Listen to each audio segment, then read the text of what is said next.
En esta mañana, hermanos, quiero comenzar a presentarles un tema que es necesario para todos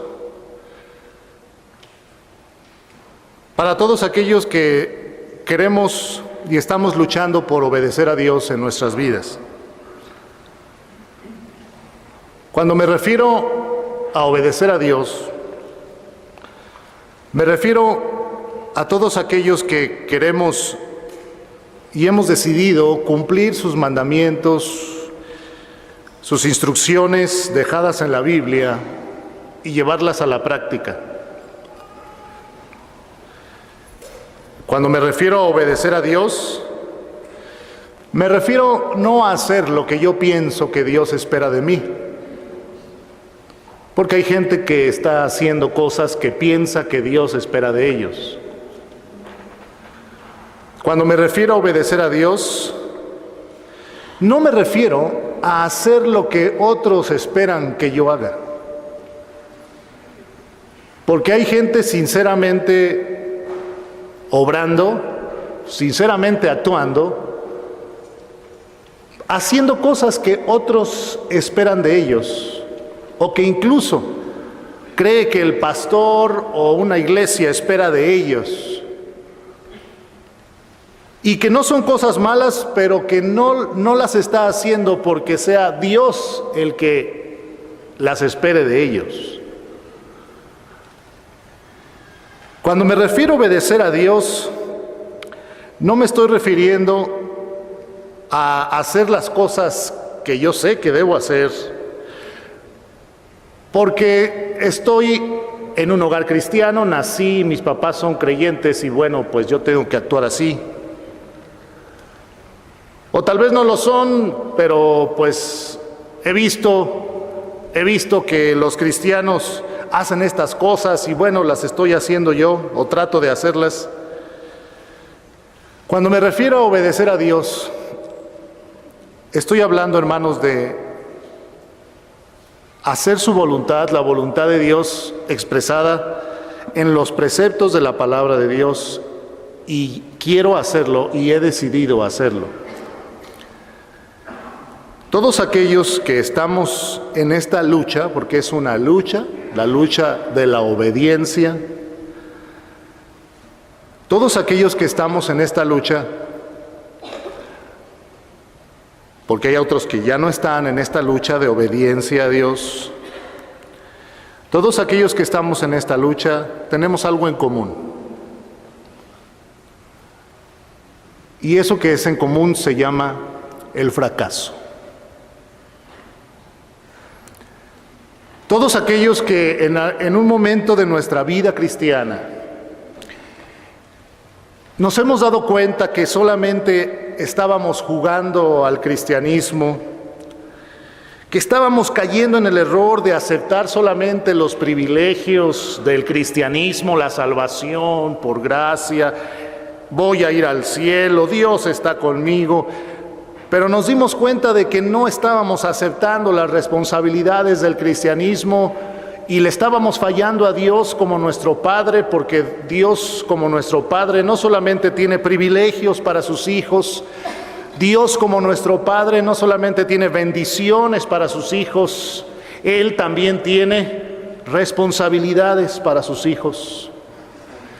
Y cuando nos dimos cuenta de que como cristianos estábamos solamente tratando de vivir un cristianismo que no se puede vivir así, pero muchos lo tratan de intentar, un cristianismo en el cual yo mismo me engaño pensando y diciéndome a mí mismo seguidor de Cristo, pero no practicando los mandamientos del Señor, no luchando por obedecerle en mi hablar, en mi forma de hablar, sin luchar en obedecerle en mi forma de actuar a todos los niveles, sin luchar en obedecer a Dios en mi forma de pensar.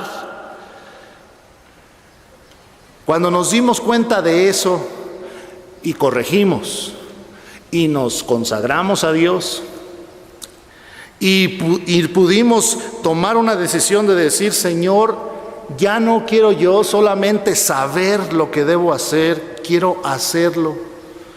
Ya no quiero yo solamente hacer lo que yo pienso que está bien o lo que yo pienso que de la Biblia debo hacer.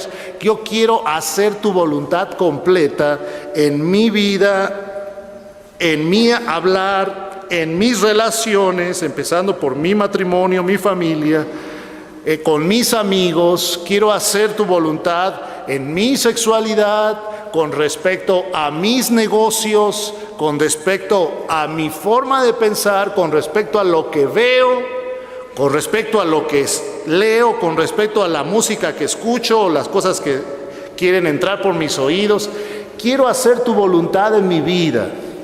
Cuando uno como cristiano ha tomado esa decisión sincera, firme, sin engañarnos a nosotros mismos, porque nosotros no podemos engañar a Dios.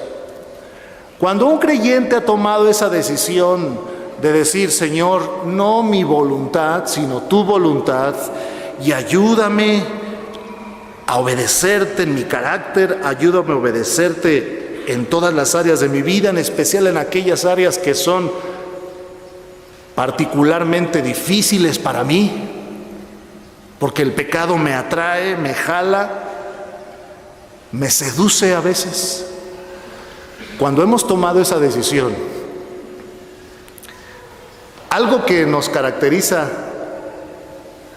a todos estos cristianos que hemos tomado esta decisión y hemos emprendido la lucha de obedecer, nos caracteriza que hemos fallado.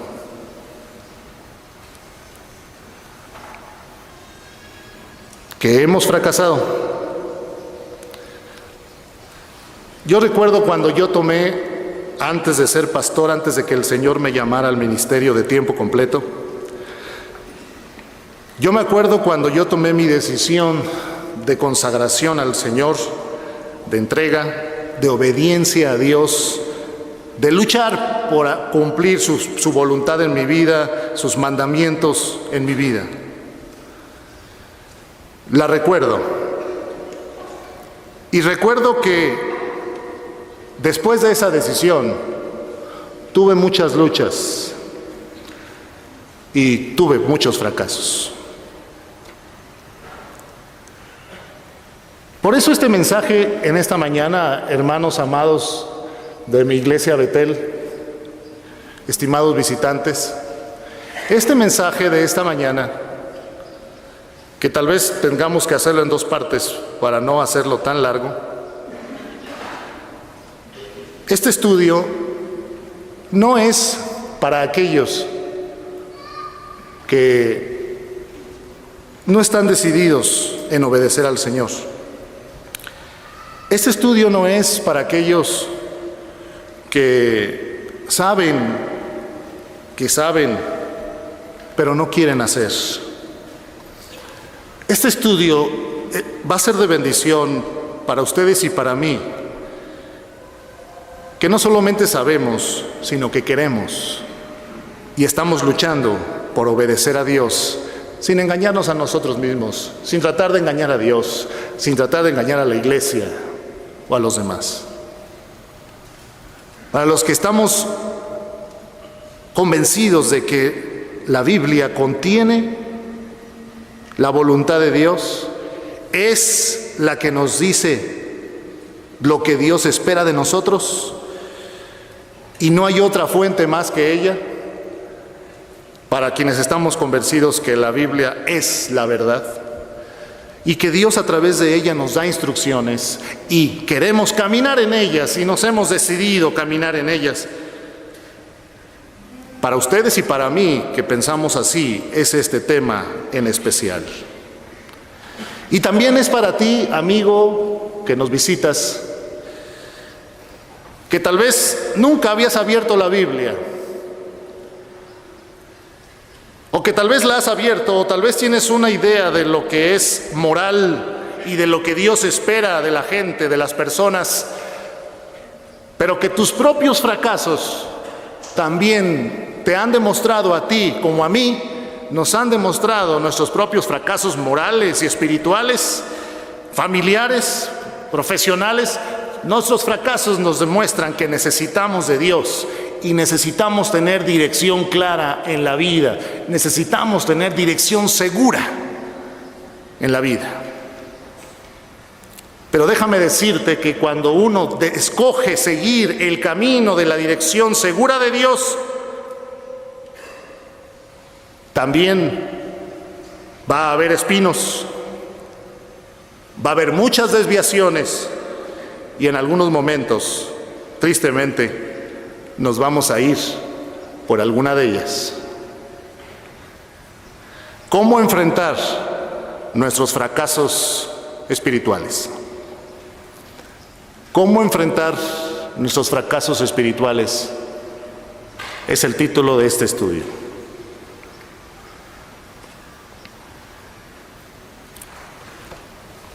La vida cristiana, hermanos, la vida cristiana creciente, victoriosa, no está libre de fracasos. No está libre de caídas.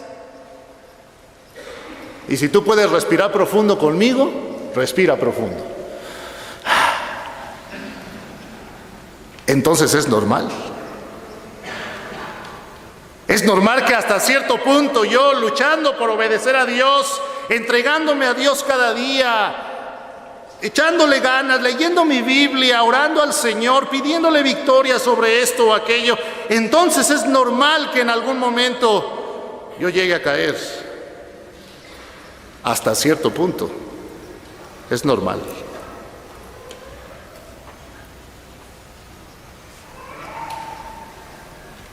Es muy importante entonces que sepamos cómo enfrentar nuestros fracasos espirituales. Este estudio que vamos a empezar hoy va a formar parte de un curso que estamos empezando a armar para dar a la iglesia acerca de poder en la vida cristiana. Dios mediante, el año que entra estaremos arrancando un curso que va a ayudar a todos aquellos que quieran tener poder en su vida cristiana. Algo similar a Fundamentos, con un perfil diferente que tiene que ver más con la realidad de la vida cristiana y con las luchas que los cristianos que quieren crecer tienen. Porque déjenme decirles que no hay crecimiento espiritual sólido y firme, no existe el crecimiento espiritual, la madurez en el carácter, la vida consagrada y limpia, no existe sin fracasos. El apóstol Pablo, en Romanos, abran su Biblia ahí.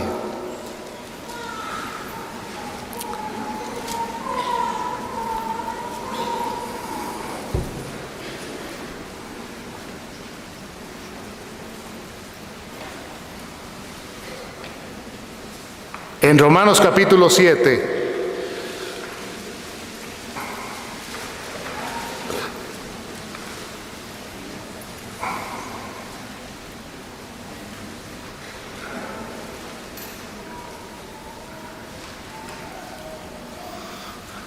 Pablo nos narra sus luchas espirituales.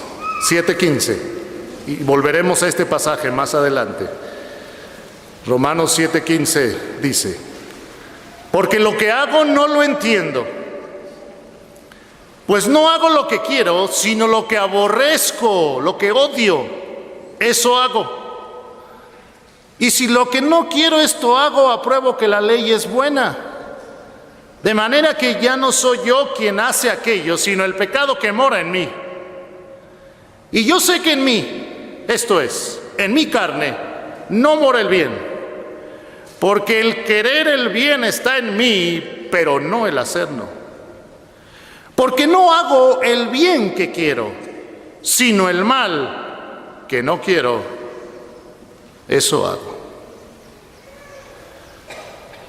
Todos los cristianos Y si tú eres nuevo creyente en esta mañana, quiero decirte que si a raíz de que tú has aceptado a Cristo y has empezado a luchar con el pecado, con la maldad, con malos hábitos en tu vida, malas costumbres, y has empezado a luchar porque sabes que está mal, no te sientas fracasado, no te sientas caído, no te sientas eliminado porque no lo hayas logrado completamente todavía, porque no hayas vencido completamente.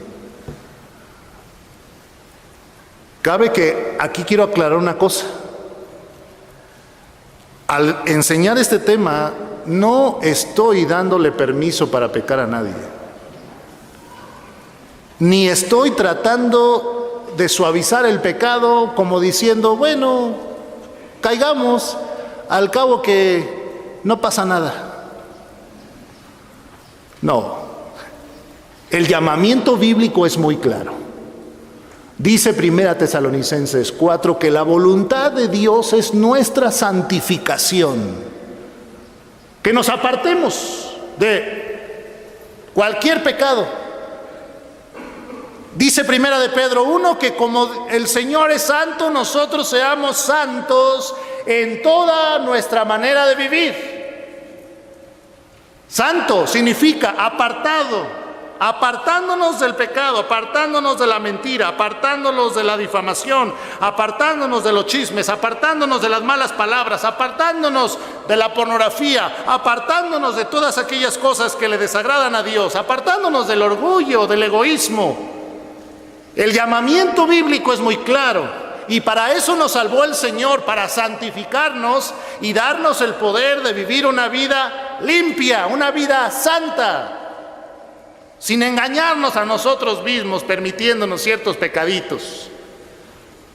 Todos los cristianos podemos vivir una vida limpia, santa, y ese es nuestro llamamiento y jamás dejará de serlo. Pero en esa lucha,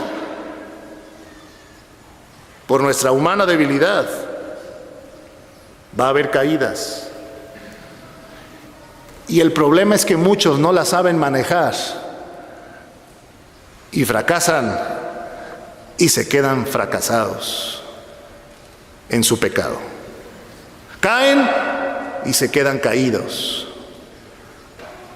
Y no vuelven a levantarse y a perseguir el llamamiento de Dios, la vida victoriosa, el poder en la vida cristiana, la madurez en su carácter. ¿Me explico?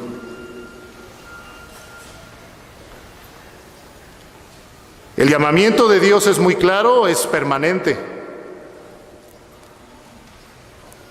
Pero todos nosotros, los que queremos hacer las cosas bien, vivir como Dios quiere, vamos a enfrentar fracasos.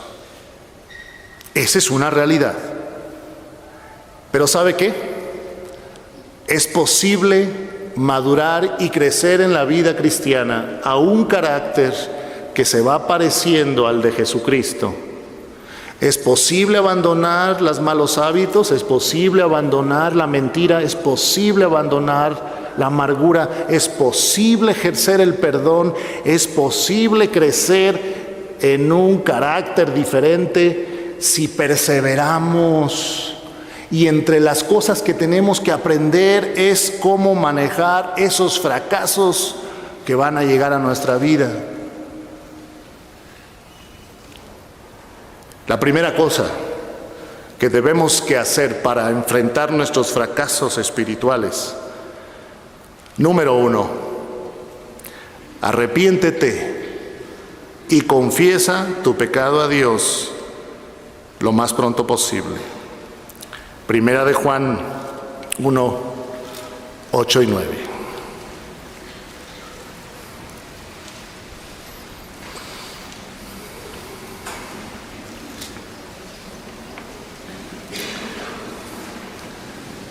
Primera de Juan 1, 8 y 9, hasta el 10, todos juntos, por favor. Dice: si decimos que no tenemos pecado, nos engañamos a nosotros mismos y la verdad no está en nosotros. Si confesamos nuestros pecados, Él es fiel y justo para perdonar nuestros pecados y limpiarnos de toda maldad. Si decimos que no hemos pecado, le hacemos a Él mentiroso y su palabra no está en nosotros.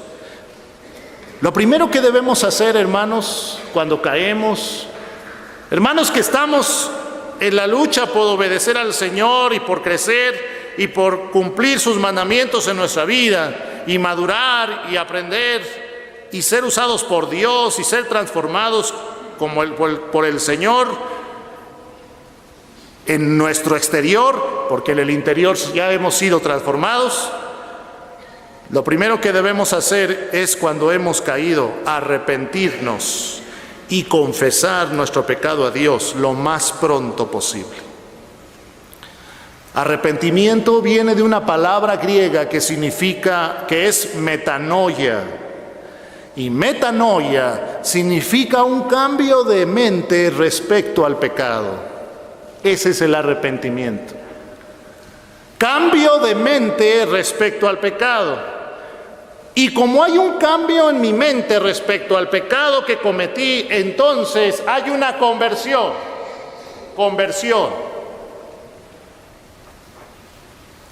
Arrepentimiento es diferente de remordimiento. El remordimiento es un dolor por aquello que hice, pero no hay una voluntad de convertirse, de dejarlo de hacer. No hay una voluntad de darle la espalda a eso y remar contra la corriente. Ese es el remordimiento. En el arrepentimiento no solamente hay dolor por lo que hice mal, ni puedo alzar la vista al Señor, me siento dolido, triste, porque soy un hijo de Dios, hice las cosas mal otra vez. Pero el arrepentimiento es cuando digo, eso estuvo mal, Dios dice que está mal, yo sé que está mal. Le doy la espalda a eso y, Señor, confieso mi pecado. La confesión debe ser específica. Cuando alguien quiere realmente arreglar sus cuentas con Dios, no puede ir con Dios y decirle, Señor, perdóname por todo lo malo que he hecho. Amén. Tenemos que ser específicos y decirle, Señor, perdóname porque acabo de mentir. Perdona. Acabo de pensar mal de la otra persona. Perdóname, Señor. La confesión bíblica es específica. No se queda en las generalidades. Hermanos, nosotros no podemos engañar a Dios, pero a veces intentamos hacerlo, tratando de manejar nuestras propias generalidades en vez de ver el pecado frente a frente.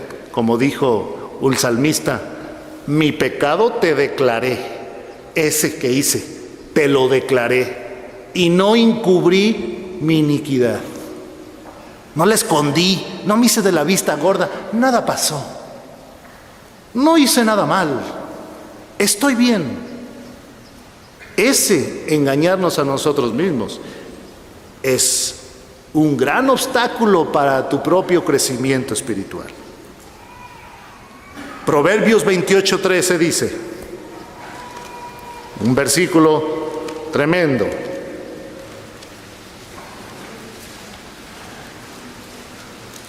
Subrayenlo en su Biblia. Proverbios 28:13 dice, el que encubre sus pecados no prosperará, mas el que los confiesa y se aparta alcanzará misericordia. Nuevamente, hermanos, por favor, ¿qué dice? El que encubre sus pecados no prosperará, es el que los confiesa y se aparta. Dice que si uno encubre sus pecados, que si uno hace como que nada pasó, como que realmente no ofendió. Si uno se autojustifica, ¿no? Nos autojustificamos. Es que también la persona hizo esto. Es que también, pues, yo le respondí porque así hizo. Y vamos con Dios a tratarnos de autojustificar. Eso no nos va a dejar crecer ni vencer en la vida cristiana. Hay que quitar nuestras excusas y pretextos y decirle a Dios: Señor, esto estuvo mal y yo lo hice. Me arrepiento. Cambio mi mente respecto a eso y digo: no está bien. No está bien que yo esté reprochándole esto a mi esposo, a mi esposa. No está bien que yo esté haciendo y colaborando con estos malos negocios. No está bien. Y entonces piensa uno lo que Dios piensa del pecado, y entonces te regresas, te conviertes y empiezas a caminar en sentido contrario, confesando tu pecado a Dios.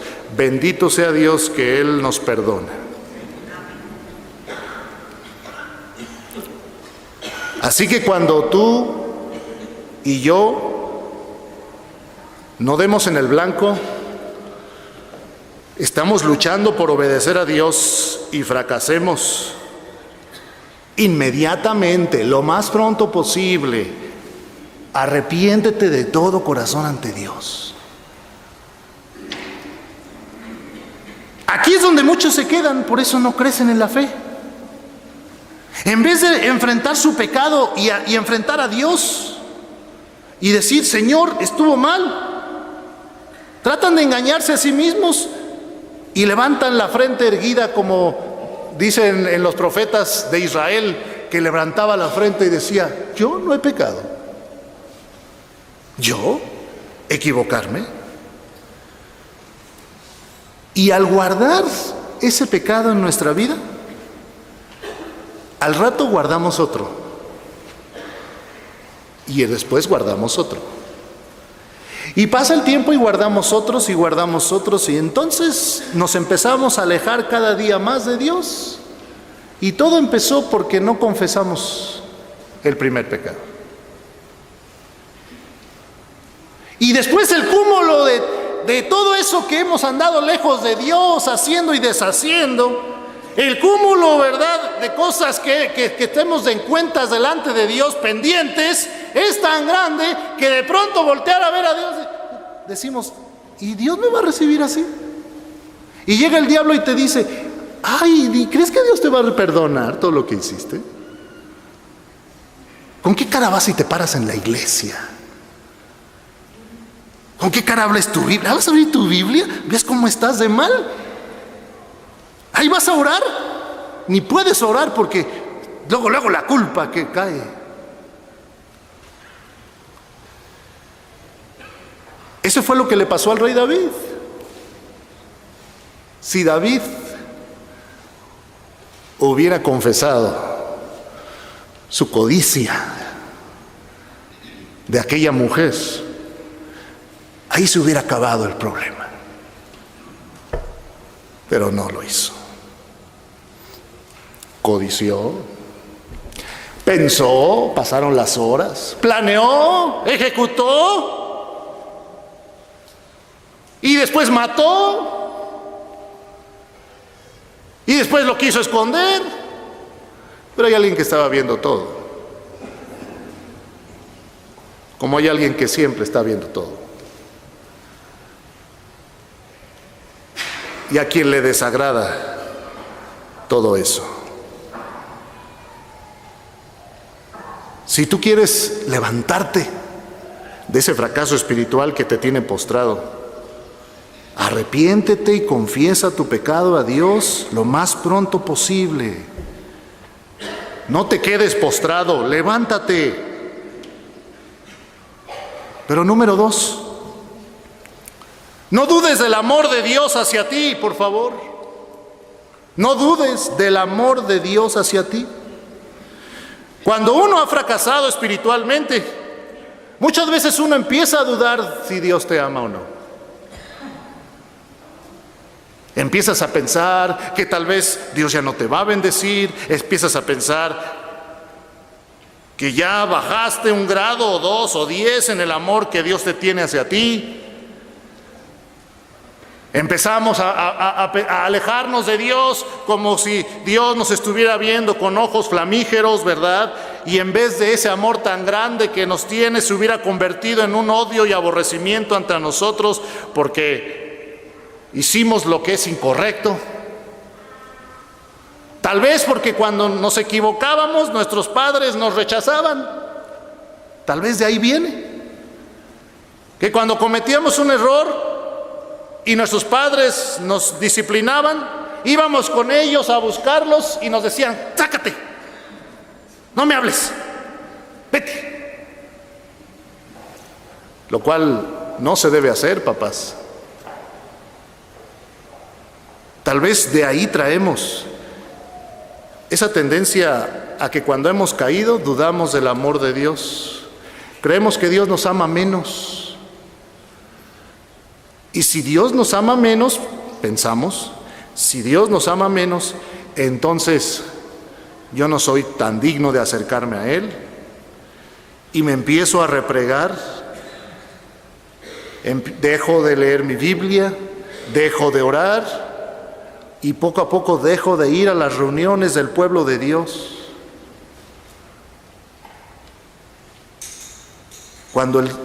¿Qué nos dice el Salmo 103, hermanos?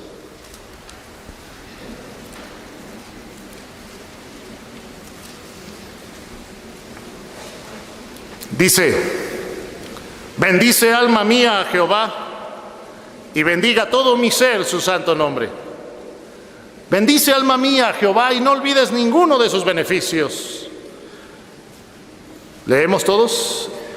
Él es quien perdona todas tus iniquidades, el que sana todas tus dolencias, rescata del hoyo tu vida, el que te corona de favores y misericordias, que sacia de bien tu boca, de modo que te rejuvenezcas como el águila.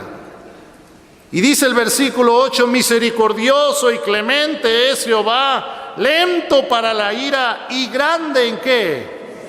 Misericordia. Es ese amor de Dios a nuestra miseria. Y dice el 13, todos juntos: como el Padre se compadece de los hijos, se compadece Jehová de los que le temen, porque Él conoce nuestra condición, se acuerda de que somos polvo. El amor de Dios hacia nosotros es así, hermanos, permanente. Dios es un Dios de amor y jamás dejará de serlo hacia nosotros. Jeremías 31:3 nos dice una gran verdad. Vamos allá. Jeremías 31:3.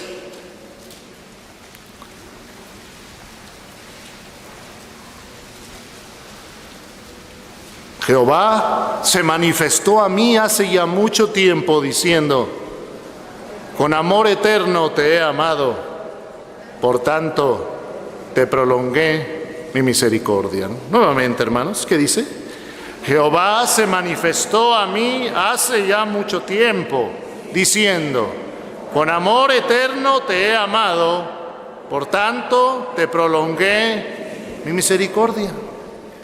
El amor de Dios hacia nosotros es un amor eterno, incondicional, inmerecido, permanente. El amor de Dios, hermanos, hermano, tú que has estado luchando por crecer en tu vida cristiana y has fracasado, pero sigues en la lucha, déjame decirte que no dudes del amor de Dios hacia ti. Dios te sigue amando igual que el primer día que le aceptaste como Salvador.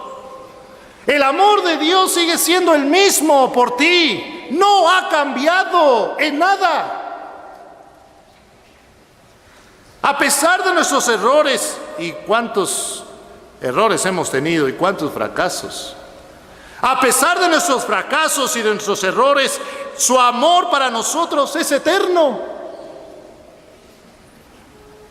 Ve a Israel. A pesar de que Israel se ha alejado de Dios, el amor de Dios para Israel sigue siendo el mismo. Es permanente su amor, es inmerecido. No lo merecemos, pero así es Dios. Es parte de su misma sustancia. Dios es amor, dice Primera de Juan 4. Y jamás dejará de amarnos.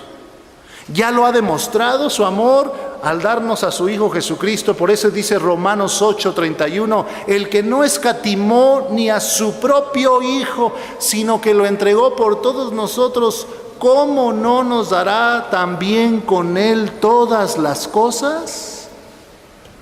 Si Dios ya me dio lo más valioso que es su Hijo, ¿qué no me va a dar lo demás? Pero no confundamos el amor de Dios con permisividad. Cuidado. El amor de Dios no es permisividad. Ese es un concepto equivocado de un pseudoamor que el mundo maneja. ¿Qué no amas a tu hijo? Déjalo que haga lo que quiera, pues. Pobrecito, ámalo. No. El amor de Dios, hermanos, está en armonía con su verdad. El amor de Dios está en armonía con la justicia de Dios. Por eso Dios como Padre también nos disciplina por amor. Dice Hebreos 12. Vamos allá.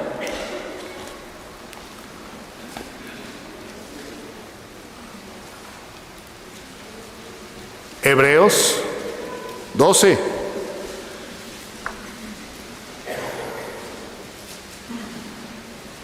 Versículo 7 dice, desde el 5, Hijo mío, no menosprecies la disciplina del Señor, ni desmayes cuando eres reprendido por Él, porque el Señor al que ama disciplina y azota a todo el que recibe por hijo. Hebreos 12:7 voy. Dice, si soportáis la disciplina, Dios os trata como a hijos. Porque ¿qué hijo es aquel a quien el Padre no disciplina? Sigamos leyendo juntos. Pero si se os deja sin disciplina, de la cual todos han sido participantes, entonces sois bastardos y no hijos. Por otra parte, tuvimos a nuestros padres terrenales que nos disciplinaban y los venerábamos. ¿Por qué no obedeceremos mucho mejor al Padre de los Espíritus y viviremos? Así que el amor de Dios para nosotros no ha cambiado. En lo personal, hermanos, esta verdad que no fue algo que rápidamente pude asimilar en mi vida, pero bendito sea Dios, la he podido asimilar, no en toda su extensión, porque el amor de Dios es infinito. Cuando hablamos de atributos de Dios, estamos hablando de algo infinito. Pero cuando yo pude comprender esta verdad, esto me ayudó a sobrellevar mi lucha, mis fracasos, en mi lucha por crecer para ser la persona que Dios quiere que yo sea. Dios te sigue amando, hermano. Sí, lo que hiciste estuvo mal. Sí, a veces parece que somos cabezas duras y no hacemos lo que Dios quiere que hagamos y otra vez volvemos a caer. Y ahí vamos otra vez, unas semanas echándole ganas y parece que nos descuidamos otra vez y otra vez volvemos a caer. Y mereceríamos que Dios nos volteara a ver y nos dijera, ya ves, no sirves para ser mi hijo. Pero Dios no hace eso. Dios nos sigue viendo con esperanza. Dios nos seguirá viendo pensando que todo lo podemos en Cristo que nos fortalece.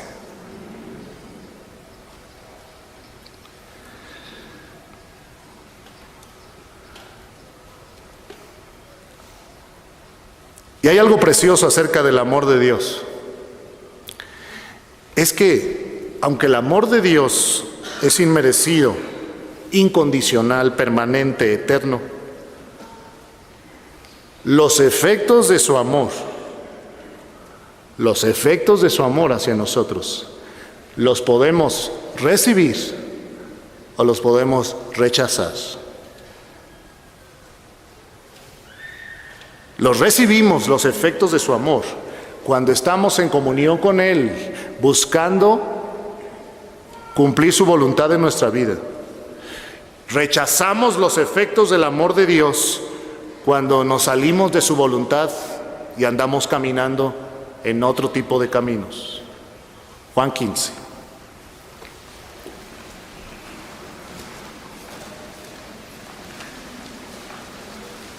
Juan 15.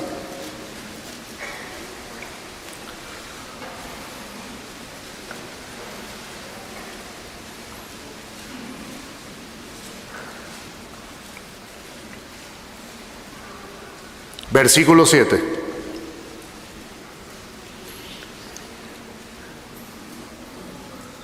Está hablando de Jesús como la vid y nosotros los pámpanos que pegados a la vid debemos estar.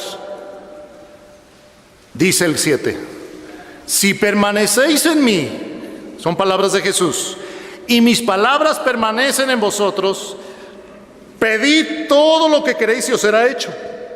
En esto es glorificado mi Padre, en que llevéis mucho fruto y seáis así mis discípulos. Como el Padre me ha amado, así también yo os he ¿qué? Amado. Y luego dice una sentencia, ¿cuál es? Permaneced en mi amor. Si guardareis mis mandamientos, permaneceréis en mi amor, así como yo he guardado los mandamientos de mi Padre y permanezco en su amor. Estas cosas os he hablado para que mi gozo esté en vosotros y vuestro gozo sea cumplido. Aquí parecería que el amor de Dios está siendo condicionado a que tú permanezcas en Él, guardando sus mandamientos. Lo que pasa es que aquí hay que comprenderlo dentro del contexto. Está hablando de la vid y nosotros los pámpanos, esas ramas que salen de la vid y que son las que dan fruto. Y dice, como el Padre me ha amado, versículo 9, así también yo os he amado, permaneced en mi amor. Si guardareis mis mandamientos, permaneceréis en mi amor, así como yo he guardado los mandamientos de mi Padre y permanezco en su amor. ¿Por qué dice permaneceréis en mi amor? Esto se puede ilustrar de varias maneras. Podemos ilustrarlo con un enorme paraguas. Podríamos ilustrarlo con un bote que va en el río. Cuando yo tomo el paraguas y está lloviendo muy fuerte, estando debajo de ese paraguas, yo puedo guarecerme de la lluvia y puedo caminar y me puedo proteger. Ese paraguas es el amor de Dios. El amor de Dios expresado en todos sus mandamientos que nos ha dado para nuestro bien, para que nos vaya bien. Si yo permanezco debajo de ese paraguas, me va a ir bien. Si me salgo del paraguas, ahí es donde me voy a mojar. En un bote. En un bote sobre el río Amazonas. Si voy dentro del bote, estoy seguro, las pirañas no me hacen nada. Pero si yo digo, me salgo para ver cómo se siente, me echo un clavado, ¿verdad? Y todo va bien, no pasa nada, ¿verdad? Por un tiempo. Las pirañas van a llegar. No sabemos cuándo, van a llegar y no van a acariciar, van a morder. Estar en ese bote me da seguridad, voy avanzando, no me meto en problemas, Estoy seguro. Leamos otra vez. Versículo 9 y 10. Como el Padre me ha amado, así también yo he amado. Permaneced en mi amor. Si guardareis mis mandamientos, permaneceréis en mi amor, así como yo he guardado los mandamientos de mi Padre y permanezco en su amor. Las bendiciones del amor de Dios a nuestra vida: paz, seguridad, tranquilidad en el hogar, paz en el corazón, limpieza de conciencia y muchas más bendiciones que Dios nos quiere dar en su amor, nos vienen a través de la obediencia a sus mandamientos. La razón por la que muchos cristianos no están experimentando las bendiciones de Dios y están en continuos conflictos, falta de paz, depresiones, situaciones duras que están enfrentando, es porque no están guardando los mandamientos de Dios, no se han decidido meterse en el bote del Señor y dejar de hacer las cosas a su manera y dejar que su capitán dirija el bote de su vida. Y entonces nos perdemos las grandes bendiciones de Dios y nos exponemos a cosas que Dios no quiere que nos pasen. Tomamos malas decisiones y estas nos traen las consecuencias duras y tristes. El amor de Dios, hermano, que estás luchando, el amor de Dios no cambia hacia ti. Para nada. Tú eres el que decide o mantenerse dentro de la zona de las bendiciones de amor de Dios o salirte de esa zona. ¿Se acuerdan del hijo pródigo? El hijo pródigo, para ilustrar esto otra vez, era amado profundamente por su padre, pero él escogió rechazar las bendiciones de amor de su padre y se salió de la zona de protección. Y así le fue. Volvió a la zona de protección y su amor y el amor del padre era el mismo. Era el mismo. Para decirle: ¿y para qué te sales? Ay.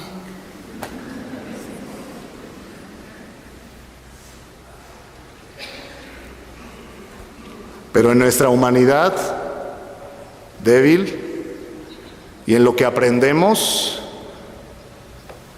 a reconocer que el seguir el camino de Dios es lo mejor, en lo que aprendemos, muchos se meten en problemas. El asunto es que algunos allá se quedan. Pero tú que estás luchando en la vida cristiana, hermano, recuerda, si fracasas en tu intento, levántate, sigue adelante. Dios te ama igual. Su amor no ha cambiado. Vuélvete a meter al bote del Señor. Métete bajo ese paraguas tremendo que te va a proteger. Métete a ese refugio, que es otra ilustración. A ese refugio que te va a proteger ese castillo donde encontrarás seguridad y un actuar sólido. Pero no dudes del amor de Dios hacia ti. Tercera cosa: ¿cómo enfrentar mis fracasos espirituales? Ten mucho cuidado con la culpa. Ten mucho cuidado con la culpa. La culpa, hermanos, son fuerzas opresivas de acusación. Esas fuerzas opresivas de acusación producen culpa en nuestra mente y corazón. Y déjame decirte que la culpa no viene de Dios. Segunda a los Corintios 7.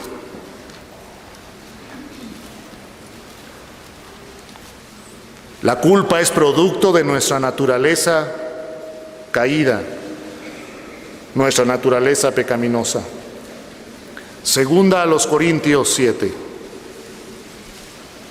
Del 8 al 10, hermanos, por favor. Segunda a los Corintios 7, del 8 al 10. Pablo, les voy a dar el trasfondo de esta porción.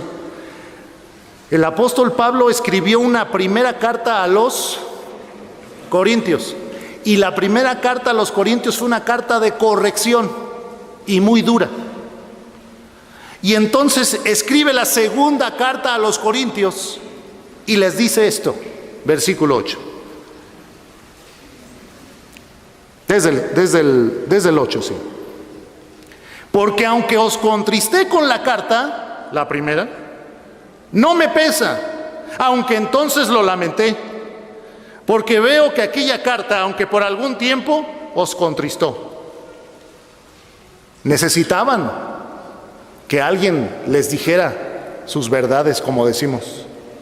Necesitaban que alguien les corrigiera, y aunque se entristecieron, lo necesitaban. 9. Ahora me gozo no porque hayáis sido contristados, sino porque fuisteis contristados, ¿para qué? Para arrepentimiento. Porque habéis sido contristados según Dios, para que ninguna pérdida o daño padecieseis de nuestra parte. Porque la tristeza que es según Dios produce arrepentimiento para salvación, de que no hay que arrepentirse. Pero la tristeza del mundo produce muerte. A ver, otra vez el 10, hermanos. Dice: produce arrepentimiento para salvación, de que no hay que arrepentirse. Pero la tristeza del mundo,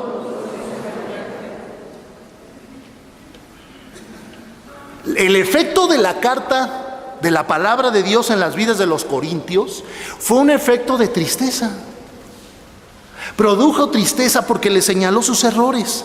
Es el mismo efecto, hermano, que tú cuando lees la Biblia, muchas veces la palabra de Dios hace en tu corazón. Es el mismo efecto cuando tú vienes y escuchas un mensaje de la Biblia y el mensaje de la Biblia te pareció que te habló directamente y te señaló algo en tu vida, y no soy yo, es el Espíritu Santo. Cuando el Espíritu Santo nos señala algo con la palabra de Dios, nos señala algo y nos hace sentir mal, porque nos está sacando a la luz algo que estamos mal y no nos gusta, ese contristar es bueno, porque estamos siendo confrontados con lo que Dios dice. Esta tristeza que es según Dios, ¿qué va a producir? Arrepentimiento. Yo quisiera siempre que mi hijo Esteban estuviera siempre contento conmigo, que me mirara con ojos, con esos bonitos ojos que tiene, que me mirara y que siempre estuviéramos contentos. Pero yo a veces como padre lo tengo que contristar y le tengo que hablar fuerte y decirle: hijo, eso está mal. Y baja su cara y se pone a llorar. Yo me contristo con él, me duele en mi corazón, pero él necesita que yo lo contriste para que entonces su conducta cambie. No siempre no voy a estar haciendo, eso depende de la falta.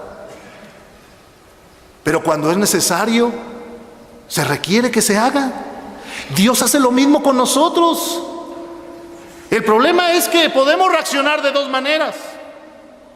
La primera es: Dios nos contrista, nosotros nos endurecemos y decimos: no, estoy bien, el pastor se equivoca, mi esposa se equivoca, la Biblia se equivoca. Esa postura de endurecimiento en el corazón produce lo que se llama necedad, y la necedad tarde o temprano lleva al quebrantamiento, porque entre más endurecidos estamos en nuestro corazón, los métodos de Dios para quebrantar nuestro orgullo tienen que ser más duros. Y entonces la disciplina de Dios aumenta en intensidad porque nosotros aumentamos en dureza. O la otra, el Señor me contrista, estoy mal, voy a sus plantas y le digo: Señor, tienes razón, a ti nada te puedo esconder, hice esto mal y no tengo justificación, perdóname. Ese arrepentimiento es precisamente lo que Dios quiere producir en todos nosotros. Es un arrepentimiento para salvación, dice ahí. ¿Produce arrepentimiento para qué? Salvación.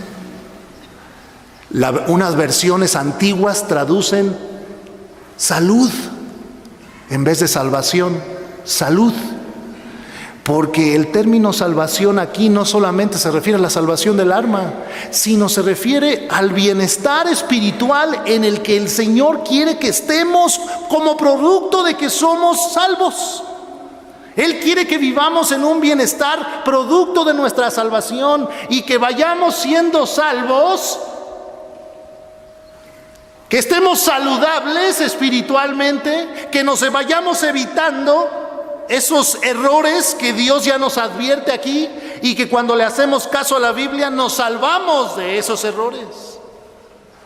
Así que el arrepentimiento que Dios produce es para salvación. Y de este dolor no hay que arrepentirnos. Al contrario, si tú cuando estás pecando, después de que hiciste lo que no debiste hacer, parece que nada pasó, te sientes igual, el Espíritu Santo no te redarguye en tu corazón y no hay tristeza por lo que hiciste. Si eso pasa, una de dos: o estás cayendo en el endurecimiento, o no eres verdadero creyente. Porque en el verdadero creyente el Espíritu Santo trabaja para convencerle, para obrar en su corazón de manera que el creyente vuelva al Señor.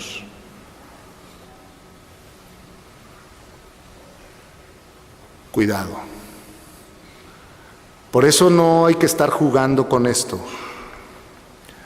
Por eso es que cuando algún cristiano empieza a vivir esa vida fría y endurecida ante su condición espiritual, está caminando un desliz que le va a llegar a grandes fracasos si no se corrige.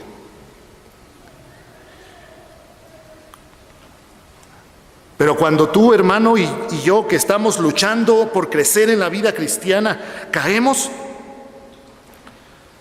en ese momento ten mucho cuidado, porque la culpa va a llegar. La tristeza que el Espíritu Santo produce en tu corazón de que le fallaste a Dios, hiciste las cosas mal otra vez, esa tristeza que te lleve inmediatamente a la confesión y al arrepentimiento, pero que no se convierta en la tristeza del mundo, porque dice aquí: pero la tristeza del mundo produce muerte. Cuidado con la culpa. Cuando yo he fracasado en mis intentos por crecer y hacer la voluntad de Dios en mi vida cristiana, va a venir el diablo, van a venir los demás y me van a hacer sentir culpable, o mi propia mente caída me va a decir: ya no tienes remedio, mira lo que hiciste, y crees que Dios te va a recibir. ¿Y cómo es posible? ¿A poco el Señor te va a perdonar? Ya van 20 veces que estás confesando lo mismo, que estás jugando con Dios, y empieza la culpa a hacer una opresión tremenda. Y entonces, si no vamos al Señor y nos arrepentimos, o si ya nos arrepentimos y confesamos nuestro pecado, pero dejamos que esas fuerzas opresivas sigan presionando nuestra mente, entonces lo que va a pasar es que nos vamos a ir enfriando, apagando nuestra lucha de la vida cristiana por tan culpables que nos sentimos. Por eso necesitamos aprovechar, creer en el perdón incondicional y completo de Dios. Cuando tú y yo hemos caído en nuestra lucha por hacer las cosas como Dios quiere que hagamos, cree en que el Señor ya te perdonó cuando tú le confesaste tu pecado. Créelo profundamente, porque así lo dice Dios. No dudes de Él, porque entonces la culpa te va a manipular. ¿Cuántas personas vienen a las iglesias por culpa? Se sientan, no faltan los domingos, aunque sea en la mañana, porque se sienten culpables. En vez de venir porque se sienten en comunión con Dios, porque se sienten conectados con el Señor, porque en las luchas de entre semana Dios les dio la victoria a pesar de sus caídas, y vienen los domingos a decirle: Señor, aquí estamos, tú nos levantaste, aquí estamos, te buscamos. ¿Cuántos vienen movidos por la culpa? Y no está mal en algún momento venir aquí porque me siento culpable. Aquí es una oportunidad de arreglar mis cuentas con Dios, ¿no es así, hermanos? El problema es que cuando eso es un hábito en nuestra vida. Ay, me siento culpable, voy a la reunión, y el siguiente, otra vez culpable, voy, otra vez. ¿Qué Dios así quiere que vivamos? Sintiéndonos culpables de que no damos el ancho como cristianos, de que ya hicimos esto, que ya hicimos aquello. El Señor quiere que vivamos movidos por la culpa, y por la culpa mucha gente toma malas decisiones. Por culpa muchos padres no educan a sus hijos porque se sienten culpables y entonces no los educan bien. Por culpa otras personas están sirviendo a Dios, pero la motivación de la culpa no es una motivación buena, es una motivación carnal. Hay que abandonarla. El Señor quiere que le sirvamos, que hagamos lo que Él quiere, movidos por la obediencia, por el amor a Él, no por la culpa, por la convicción, movidos por la convicción de que así es como Dios quiere que hagamos, y así van a venir las bendiciones de Dios porque permanecemos en su amor. Yo le obedezco al Señor porque lo amo, quiero meterme a su zona de amor, sus mandamientos son los mejores, y entonces por eso le pido: Señor, ayúdame a obedecerte, no por culpa. Hay que creer en el perdón incondicional. Repasemos un poco cómo es este perdón. Salmo 32.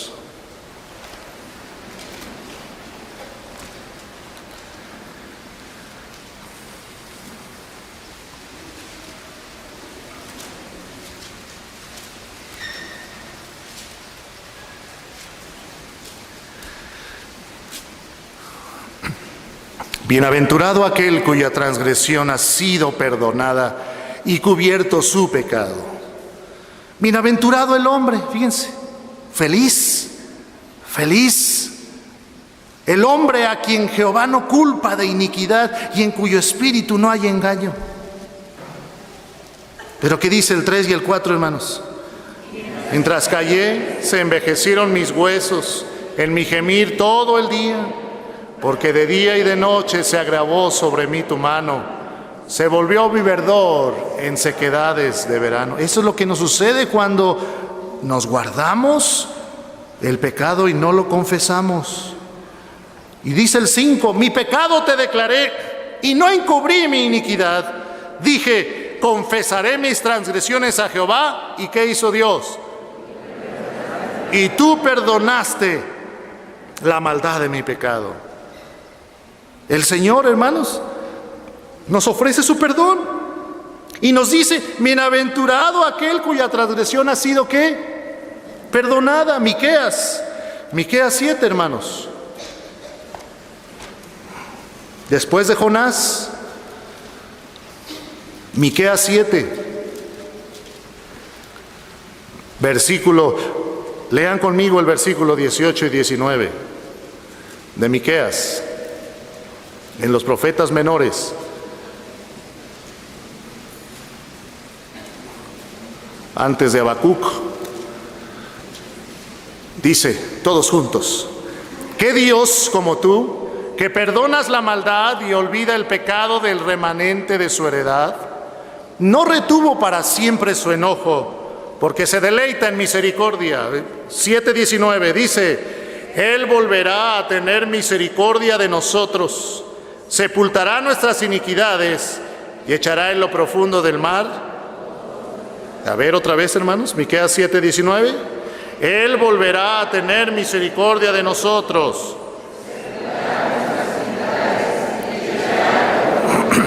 Todos, dice que sepulta nuestras iniquidades y echa en lo profundo del mar todos nuestros pecados. Y Primera de Juan, capítulo 2.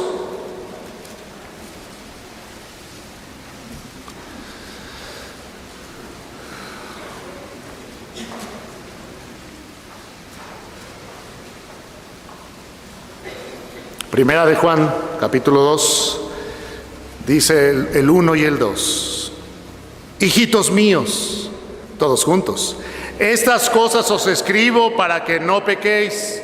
Y si alguno hubiere pecado, abogado tenemos para con el Padre, a Jesucristo el justo.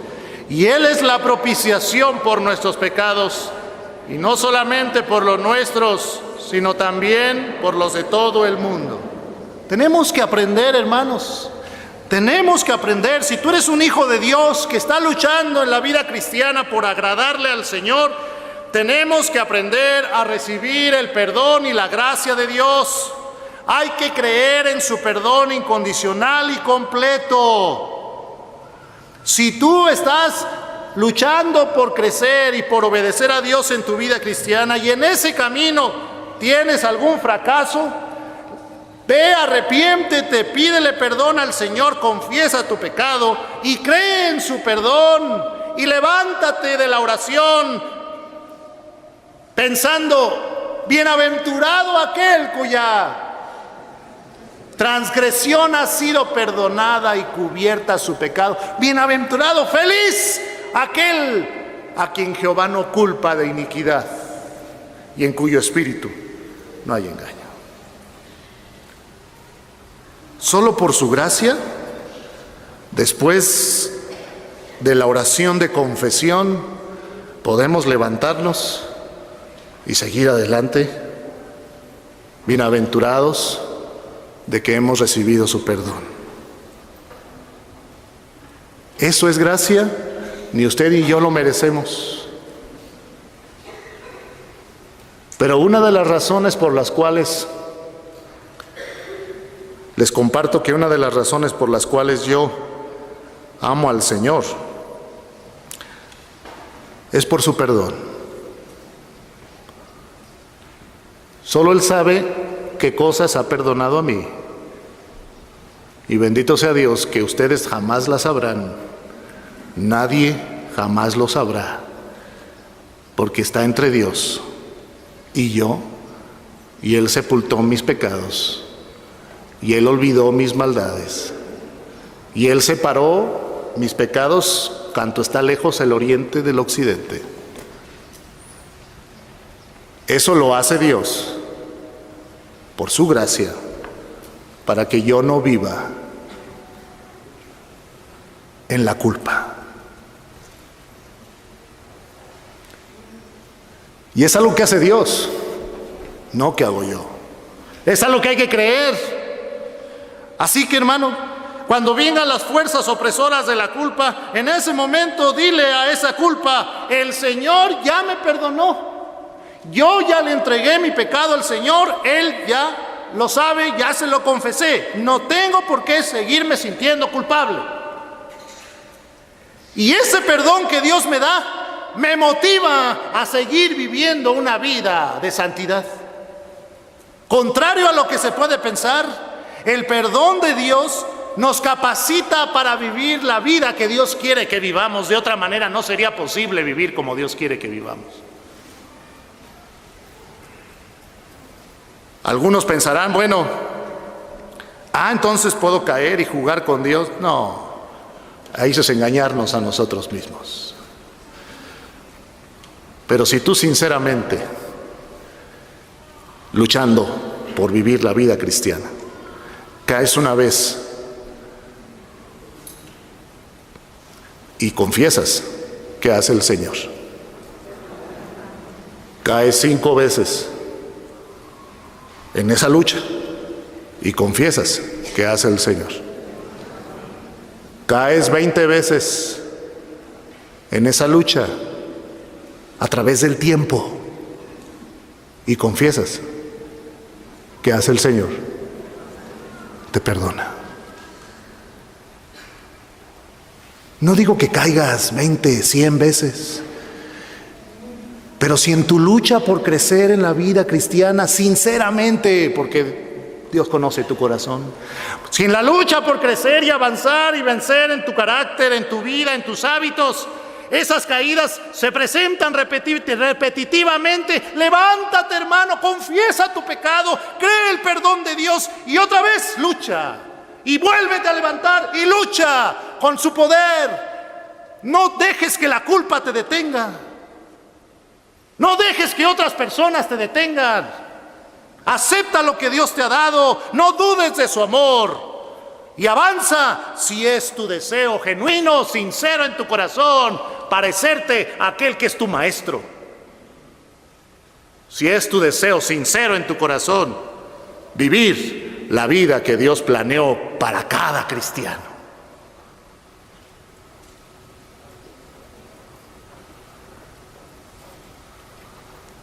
Por eso Pablo nos da una sencilla advertencia en Romanos 6.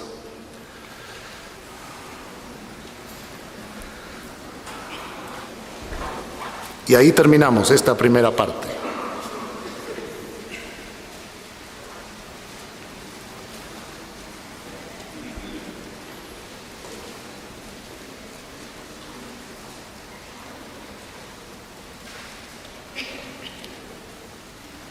Romanos 6, 1 y 2. Leámoslo juntos. ¿Qué pues diremos? ¿Perseveraremos en el pecado para que la gracia abunde?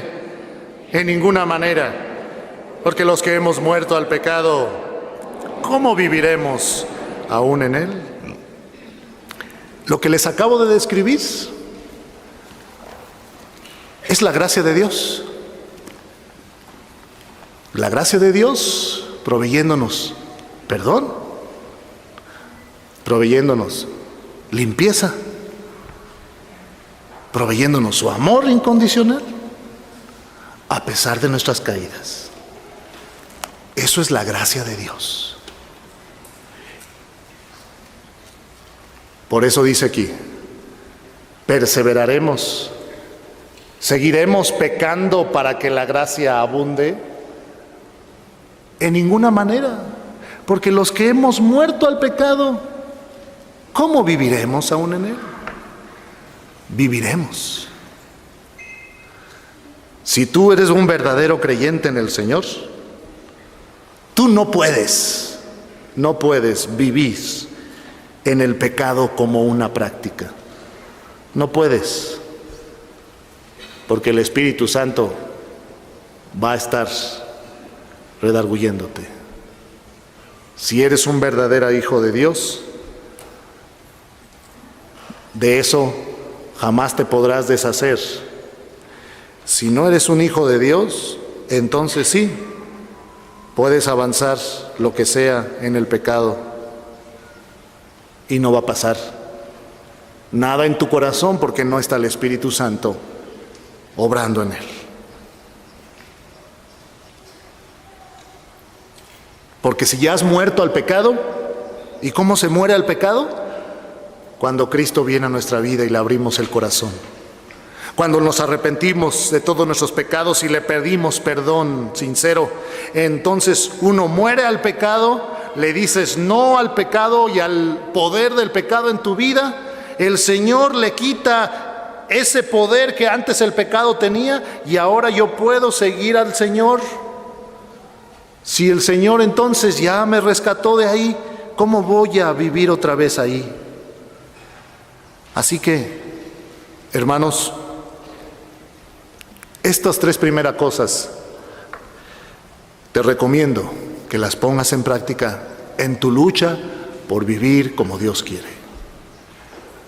Arrepiéntete y confiesa inmediatamente cualquier pecado en tu vida al Señor. Pídele su fuerza para seguir adelante. No desconfíes del amor de Dios. Cree en su amor permanente hacia ti, el cual no ha cambiado. Cuidado con la culpa. No te dejes manipular por la culpa. Los demás puntos los veremos en un siguiente estudio de la palabra de Dios. Puestos de pie, hermanos.